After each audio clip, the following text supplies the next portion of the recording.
मेरे गुरु अरविंद केजरीवाल जी का धन्यवाद करना चाहती हूँ, जिन्होंने मुझे इतनी बड़ी जिम्मेदारी दी और इस जिम्मेदारी के लिए मुझ पे भरोसा किया।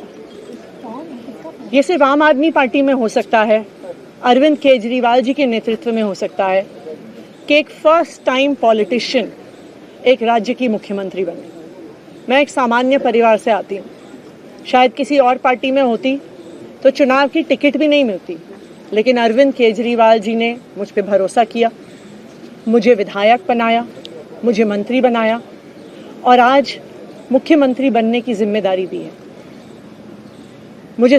मैं खुश हूँ कि अरविंद केजरीवाल जी ने मुझ पे इतना भरोसा किया है, लेकिन जितना सुख आज मेरे मन में है, आज उससे बहुत ज़्यादा दुख भी मेरे मन में है।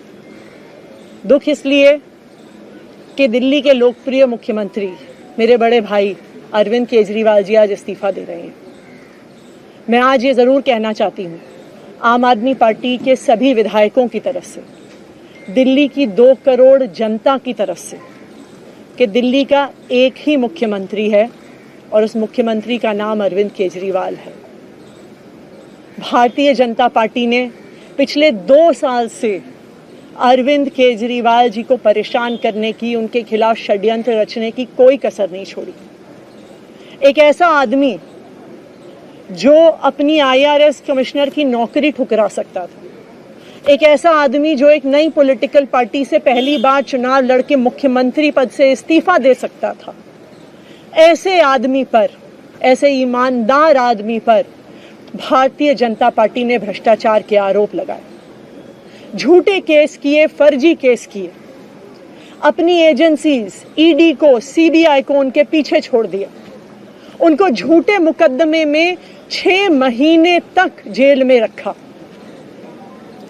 आखिरकार सुप्रीम कोर्ट ने उन्हें जमानत दी और सुप्रीम कोर्ट ने सिर्फ उनको जमानत नहीं दी, सुप्रीम कोर्ट ने केंद्र सरकार के मुंह पे तमाचा मारा, उनकी एजेंसीज के मुंह पे तमाचा मारा। उन्हें कहा कि इनकी एजेंसीज, केंद्र सरकार की एजेंसीज एक पिंजरे में कैद तोते की तरह हैं और अरविंद केजरीवाल जी की गिरफ्तारी गलत थी।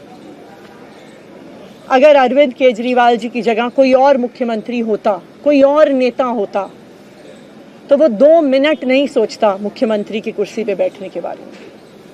लेकिन अरविंद केजरीवाल जी ने वो किया जो आज तक इस देश का इतिहास तो छोड़िए, शायद दुनिया के इतिहास में किसी नेता ने ना किया हो। उन्होंने कहा कि मेरे लिए सिर्फ सुप्रीम कोर्ट का फैसला काफ़ी नहीं है, मैं जनता की अदालत में जाऊंगा। जब दिल्ली की जनता मुझे कहेगी कि हम तुम्हें मुख्यमंत्री के रूप में देखना चाहते हैं, जब दिल्ली की जनता कहेगी कि तुम ईमानदार हो, तब मैं मुख्यमंत्री की कुर्सी पे बैठूंगा। मुझे नहीं लगता कि हमें लोकतंत्र के इतिहास में ऐसा कोई त्याग का उदाहरण मिलेगा जो आज अरविंद केजरीवाल जी ने देश के सामने रखा है। दिल्ली भर में लोग बहुत दुखी हैं अरविंद केजरीवाल जी के इस्तीफे से। कल शाम मुझे एक बुजुर्ग महिला मिली, जब उन्हें खबर मिली थी कि अरविंद केजरीवाल जी ने इस्तीफा दे दिया है, वो रोने लग गई। उन्होंने कहा कि वो मेरे बेटे की तरह हैं, उसको इतना परेशान किया है, उसको इतना परेशान किया, उस पर झूठे केस लगाए।